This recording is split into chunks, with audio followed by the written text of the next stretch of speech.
Assalamualaikum warahmatullahi wabarakatuh. Pada kesempatan kali ini kita akan membahas soal-soal yang dijadikan sebagai prediksi ujian satuan pendidikan tahun 2021.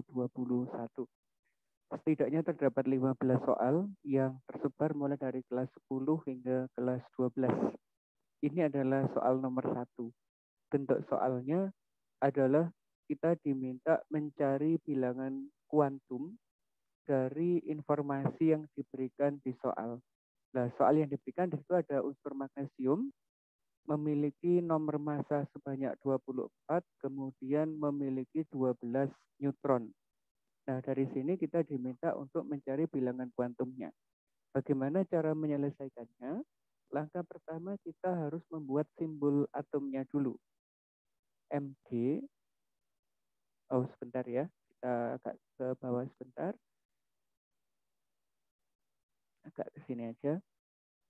Mg, nomor atomnya adalah 12, nomor massanya 24.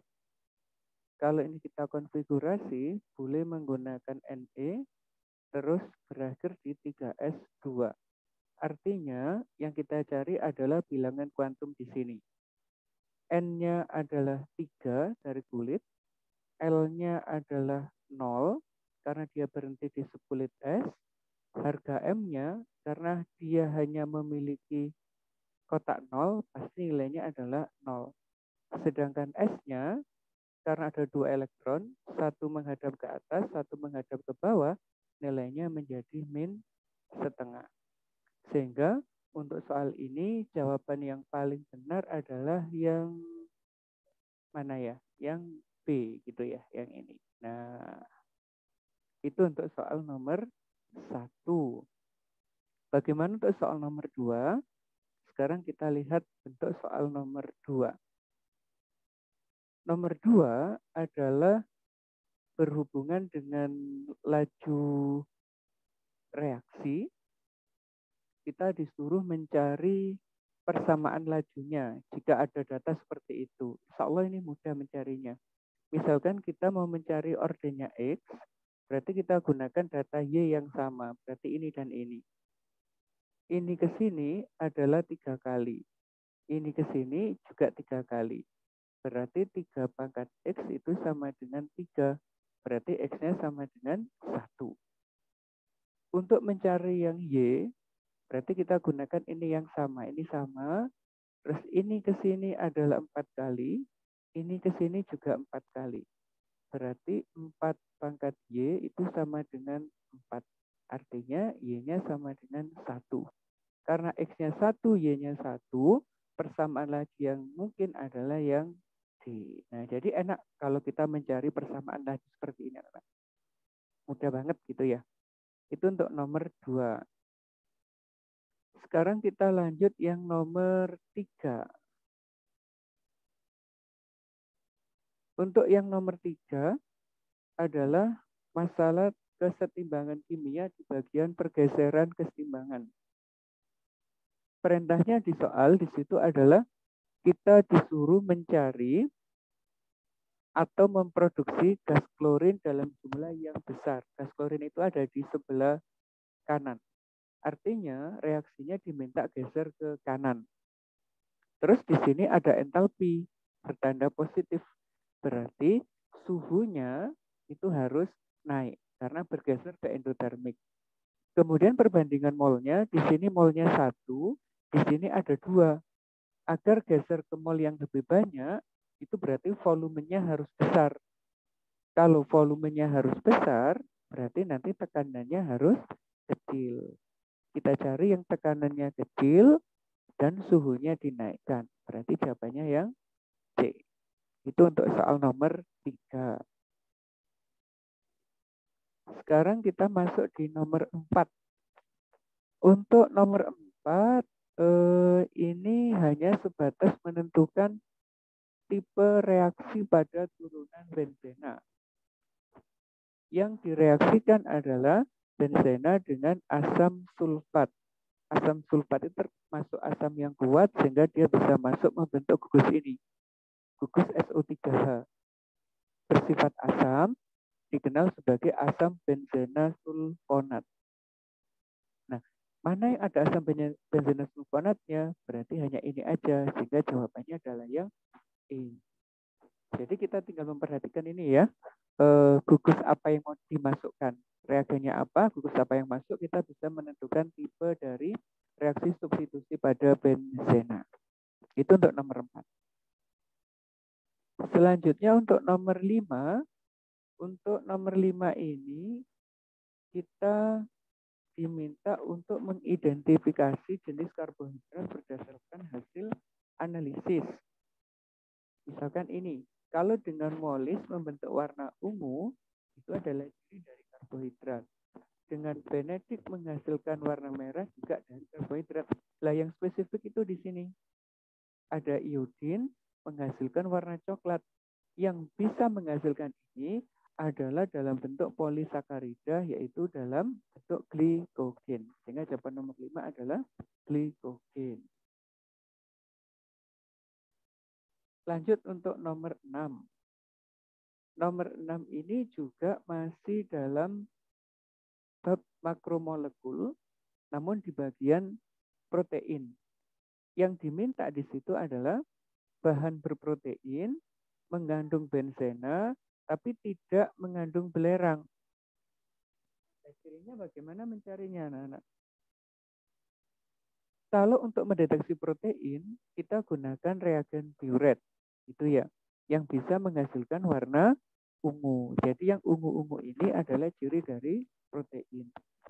Kemudian kalau santoproteat itu digunakan untuk mendeteksi cincin benzena, warnanya jingga. Berarti ini. Ini ada jingga, tapi bukan protein, berarti kita tidak masukkan. Sedangkan untuk timbal asetat itu digunakan mendeteksi keberadaan unsur belerang yang warnanya hitam. Kalau hitam berarti ada belerangnya, hitam berarti ada belerangnya. Lah yang diminta di soal ini tidak mengandung belerang, tapi mengandung benzena, berarti adalah data yang nomor 5. Sehingga jawabannya yang E. Udah untuk mendeteksi jawaban yang model begini. Sekarang kita masuk yang nomor 6. Yang nomor 6 ini terkait dengan bentuk molekul. Nah, dari 4 gambar itu mana yang benar? Itu ya anak-anak ya. Diketahui ada pH 3. Nah, kalau kita sudah sangat mahir anak-anak, pH 3 itu atom pusatnya P memiliki 5 elektron valensi. Di sini ada H, di sini ada H, di sini juga ada H. Berarti dia memiliki pasangan elektron bebas 1. Sehingga kalau digambar, bentuknya persis seperti ini. Karena ada elektron bebas 1, ini tidak bisa dinolkan vektornya dengan keikatan yang lain, sehingga dia bersifat polar. Data yang nomor 1 ini benar. Kalau 1 benar, nomor 3 pasti benar. Kita tinggal ngecek yang nomor 2. Ada SI. SI itu segolongan dengan C. Berarti dia juga memiliki 4 elektron valensi. Ini H, ini dengan H gitu ya. Ini dengan H, ini juga dengan H. Nah begini, keempat-empatnya dipakai perikatan 1, 2, 3, 4. Berarti bilangan koordinasinya adalah 4. Kalau 4 bentuknya tetrahedral, berarti ini benar, sifatnya juga nonpolar. Berarti ini datanya benar. Bagaimana data yang keempat? Di situ ada H2S. S itu valensinya 6. Dia berikatan dengan 2 atom H. Begini ya. Ada 4 bilangan koordinasinya. 1, 2, di sini ada 3, di sini ada 4. Tapi dia punya 2 elektron bebas, sehingga bentuknya adalah visip dan bersifat polar. Artinya, pada data yang diberikan ini semuanya benar. Nah, hati-hati ya untuk menentukan geometri dan polaritasnya. Itu untuk soal nomor 7.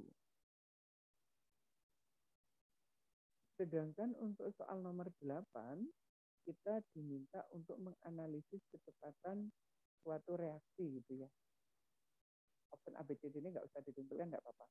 Nah, faktor-faktor yang mempengaruhi laju itu ada 4 anak-anak. Ada perbedaan luas permukaan, ada perbedaan suhu, perbedaan konsentrasi, kemudian satu lagi yaitu penambahan katalisator. Namun kalau kita lihat di data ini, itu hanya 3 yang berpengaruh, yaitu ada perbedaan luas permukaan, ini bongkahan, ini serbuk, kemudian ada perbedaan suhu, kemudian juga ada perbedaan konsentrasi. Sekarang kita lihat data yang pertama. Percobaan 1 dan 2 dipengaruhi oleh luas permukaan. Nah, kita lihat, kalau luas permukaan yang berbeda, berarti suhunya, konsentrasinya sama. Ini 27, ini 27, suhunya sama. Ini 0,5, 0,5 sama. Yang berbeda adalah luas permukaannya, sehingga data yang ini adalah benar. Percobaan 4 dan 5 dipengaruhi perbedaan konsentrasi. 4, suhunya sama, luas permukaannya sama, ini 0,5, ini 1 M. Berarti luas permukaan tidak berpengaruh. Yang berpengaruh adalah konsentrasi. Ini pasti benar ya. Nah, bagaimana laju tercepatnya? Apakah yang data nomor 5? Nah, kita lihat anak-anak. Suhu itu dominan terhadap laju reaksi. Semakin tinggi suhu, laju makin tinggi. Nah, ini suhunya paling tinggi 37.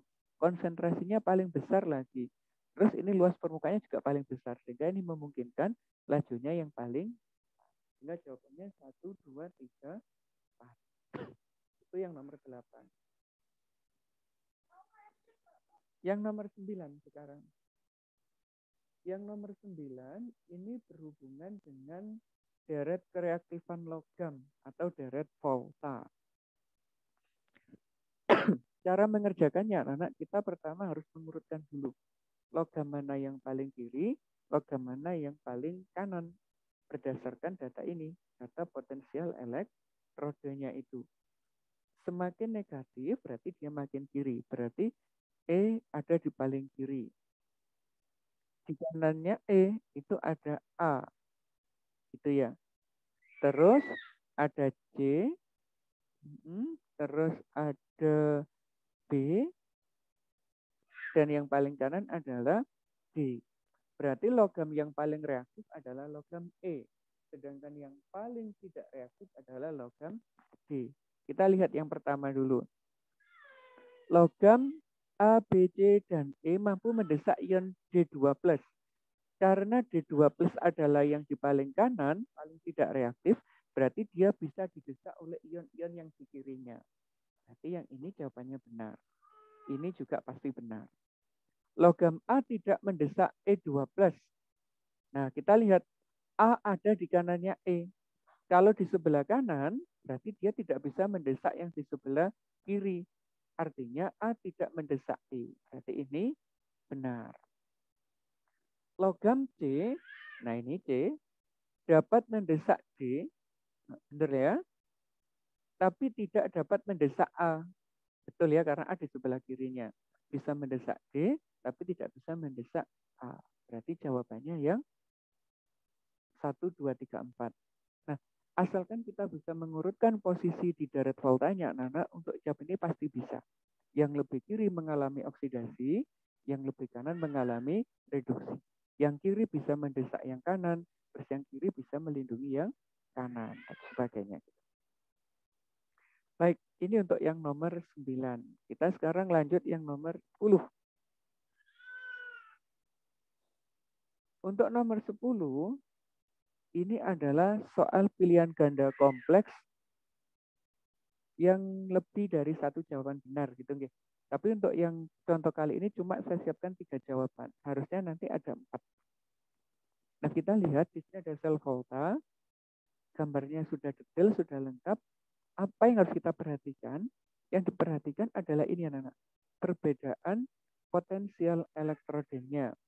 Ini 0,8, ini 0,34. Berarti di deret volta, Y itu posisinya ada di kirinya X. Berarti yang Y ini mudah mengalami oksidasi, sedangkan yang Y ini mudah mengalami reduksi. Apa dampaknya? Dampaknya adalah terhadap reaksi selnya. Nah, apakah benar potensial selnya adalah 1,26? Nah, kita tinggal lihat aja. Untuk Y mengalami oksidasi, berarti reaksinya Y berubah menjadi Y2 plus, E0-nya, karena ini adalah E0 reduksi, dia menjadi oksidasi, dibalik posisinya menjadi minus 0,34. Sedangkan yang X mengalami reduksi gitu ya. X2 plus menjadi X, E0-nya nggak berubah, tetap plus 0,8. Sehingga ini kalau kita jumlah, itu adalah plus 0,46. Artinya pernyataan yang ini salah. Bagaimana dengan pernyataan yang kedua? Elektron mengalir dari Y ke X. Nah, kita lihat dari ini.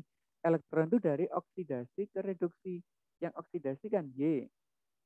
Yang reduksi kan X. Berarti elektron mengalir dari Y ini ke sini, lewat kabel ini, ke sini menuju X.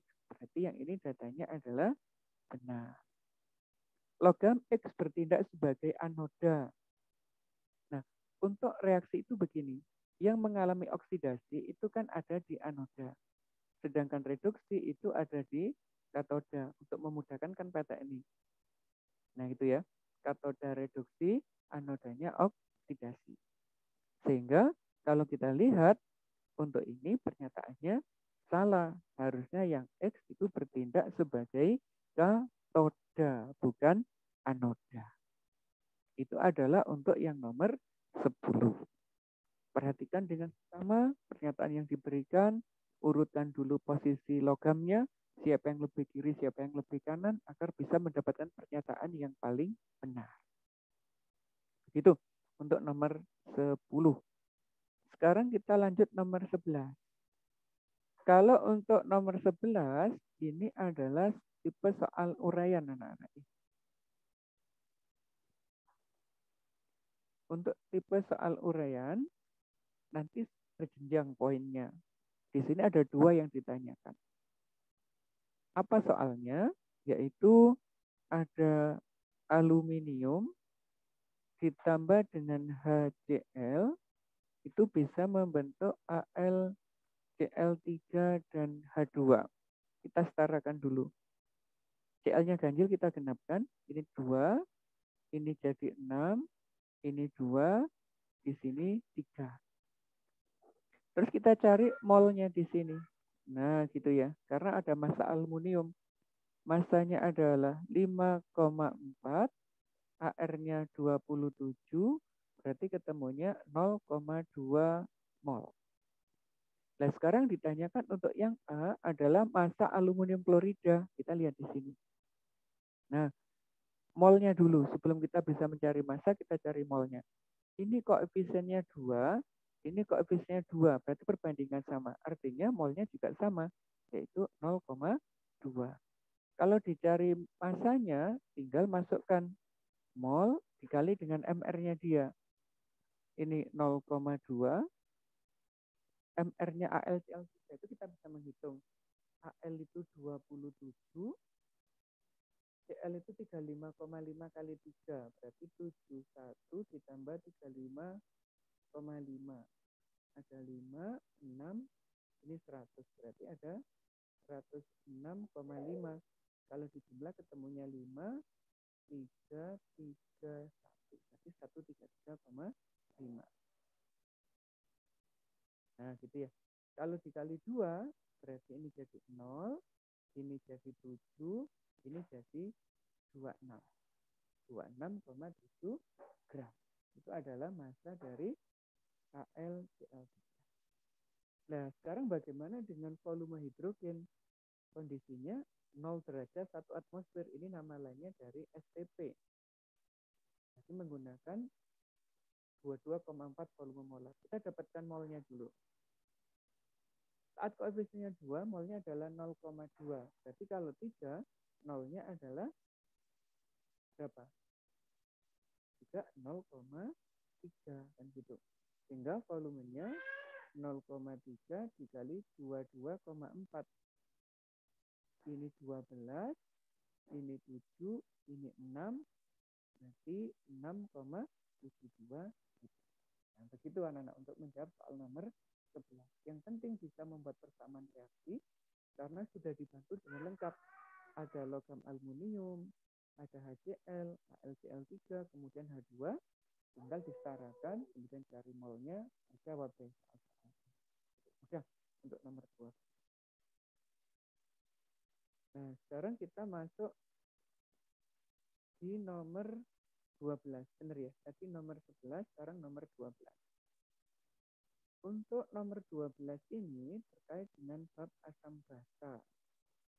Nah, kalau asam basa, ada reaksi kemungkinan ada 3. Ada pH asam basa, ada pH hidrolisis, ada juga pH buffer. Nah, masuk yang mana? Kita harus dicek satu persatu. Misalkan yang ini.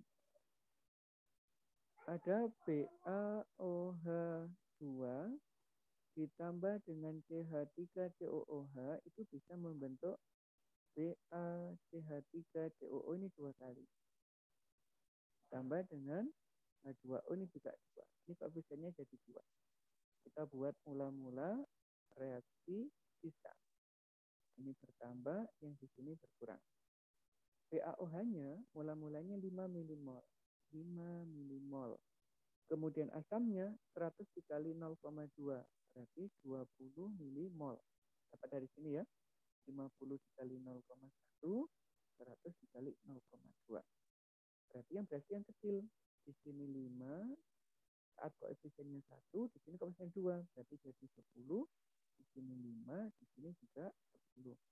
Ini habis, ini ada 10, ini ada 5, ada 10. Asam lemah, ada garam, berarti dia bisa membentuk larutan buffer. Buffernya buffer apa? Karena ada asam lemah, berarti buffer asam. Masukkan H+. Ka, mol asam sisa dibagi dengan mol konjugasinya. Hati-hati yang dipakai adalah ion konjugasi. 2 kali 10 pangkat min 5, mol asamnya ini adalah 10. Lah konjugasinya ini anak-anak, ini ada 2. Nah, berarti 2 kali 5. Nah, gitu ya. Berarti sama dengan 2 kali 10 pangkat min 5. Karena ini kan bisa habis.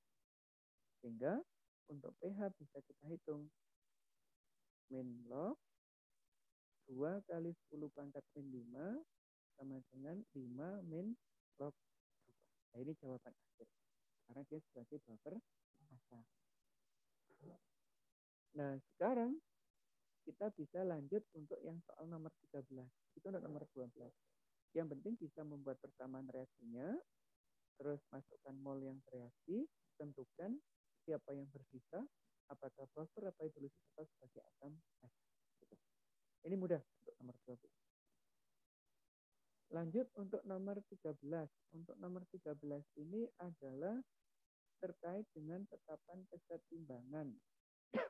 Reaksinya belum setara ya, kita setarakan dulu. N2 ditambah 3H2 bisa membentuk 2NH3. Mula-mula reaksi sisa. Ini 8 mol. Mula-mulanya. Ini 12 mol. Terbentuk 2. Berarti yang di sini bereaksi 2. Berarti kalau koefisien 2, 2. Berarti kalau 3 di sini juga 3. Terus ini berarti 1. Ini 7. Ini 9 karena berkurang ya. Ini 2. Nah, sekarang kita tinggal masukkan ke rumus K. K itu konsentrasi produk, berarti NH3 pangkat 2 dibagi N2 pangkat 1 dan H2-nya pangkat 3. Nah, untungnya di sini volumenya 1, berarti tidak begitu berpengaruh. Ini dibagi 1 tetap 2, pangkat 2 gitu ya. Yang di sini 7 pangkat 1, yang di sini 9 pangkat 3. Nah, kalau kita hitung, ini 4, ini 7, 9 pangkat 3 itu berapa? 81 dikali 3 gitu ya. Dikali 8, 9 kali 9 kali 9. Tapi dikali 9. Ini 9, ini 729. Nah, ini tinggal dihitung aja anak-anak ya. Ketemu berapa hasilnya? Allah kalau pas ujian angkanya nggak sulit, ini angkanya cenderung lebih mudah. Itu yang nomor 13. Dapatkan ininya dulu, reaksi keseimbangannya, kemudian mol di kondisi sisa dibagi dengan volume, baru dimasukkan ke konsentrasi produk, dibuat konsentrasi reaktan, dipangkatkan masing-masing koefisiennya.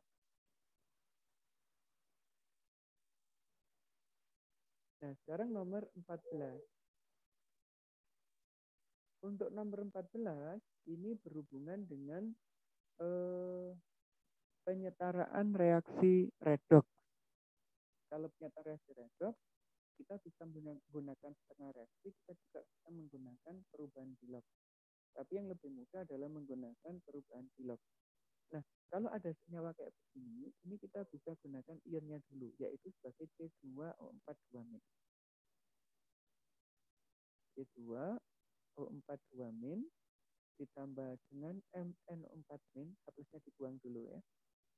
Ini Mn2+, ditambah CO2. Bilognya kita cari. Di sini bilognya adalah plus 3. Di sini bilognya adalah plus 4. Di sini plus 7. Di sini plus 2. Nah, perubahannya ini yang berubah. Nah, ini juga berubah. Kurang turun. Nah, berapa perubahannya? 2 kali 3, C-nya ada 2 ya. Di sini C-nya masih ada, ini berarti dikali 2 dulu. Sehingga kita dapatkan perubahannya. 2 kali 3 adalah 6, 2 kali 4 adalah 8. Berarti selisihnya di sini 2. Sedangkan yang ini selisihnya adalah 5. Berarti yang di sini dikali 5, yang di sini dikali 2. Kali bilang. Sehingga koefisiennya berubah menjadi 5 C2O42- ditambah 2 Mn2+, Mn4- ya. Salah. Ini 2 Mn2+ ditambah dengan 10 CO2. Sebelah kiri oksigennya ada 20 ditambah 8 berarti 28. Sini sudah ada 10. Berarti di sini masih kurang 8 H2O. Dan di sini ditambah dengan 16 H. Insya Allah ini sudah sekarang. Nah, sekarang pertanyaannya adalah berapa mol MnO4 untuk mengoksidasi 5 mol. Nah, ininya 5 mol.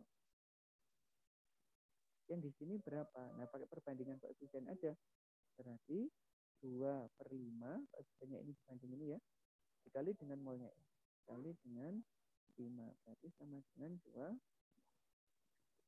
Yang penting bisa menyetarakan, insya Allah bisa menjawab ini. Pakai perbandingan koefisien.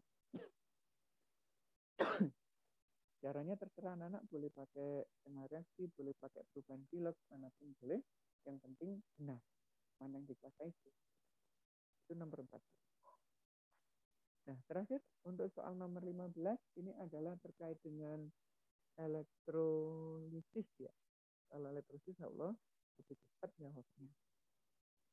Ada alkeno 3, karena disuruh mencari, harus kita cari reaksinya dulu. Ag+ ditambah dengan NO3-, elektrodenya C. Berarti kalau C ini bersifat inert, dia tidak ikut-ikut reaksi. Di katode, berarti Ag+ langsung direduksi. Ag+ ditambah elektron langsung menjadi Ag. Anodanya, karena dia inert, kita lihat anionnya. Anionnya sisa oksi, berarti di sini H2O yang dioksidasi. Menjadi H+, ditambah O2. Ini 2, ini 4, ini 4 elektron. Sehingga ini dikali 4, ini dikali 1. Hasil akhirnya 4 Ag+ ditambah 2 H2O membentuk 4 Ag ditambah O2 dan 4 H. Pertanyaannya adalah gas yang dihasilkan berarti oksigennya ini. Nah, kita dapatkan ini molnya. molnya, itu masanya dari reaksi adalah 0,108, HR-nya 108, berarti ini 0,001. Nah, berarti molnya ini berapa? Kalau 4, 0,001, berarti ini seperempatnya molnya.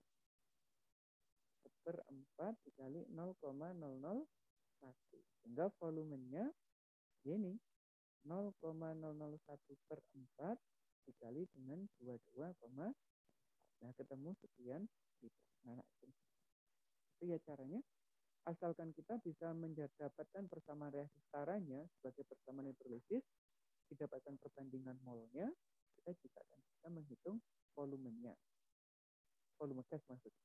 Kita juga bisa menghitung pH-nya jika ditanyakan, tergantung kondisi atau pertanyaan yang diberikan. Nah, itu anak-anak untuk pembahasan latihan soal USP, prediksi soal USP. Tolong dipelajari sebaik mungkin. Semoga bisa mendapatkan hasil yang terbaik. Terima kasih atas perhatiannya. Assalamualaikum warahmatullahi wabarakatuh.